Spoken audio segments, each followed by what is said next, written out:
మాట పలుకు తెలియనిది మాటున ఉండే మూగమది కమ్మని తలపుల కావ్యమయే కవితలు రాసే మౌనమది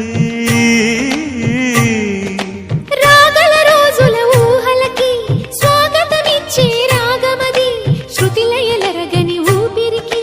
స్వరములు కూర్చే గానమది ఋతువుల రంగులు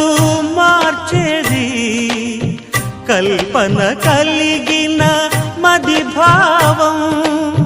బ్రతుకును పాటగా మలిచేది మనసున కదిలి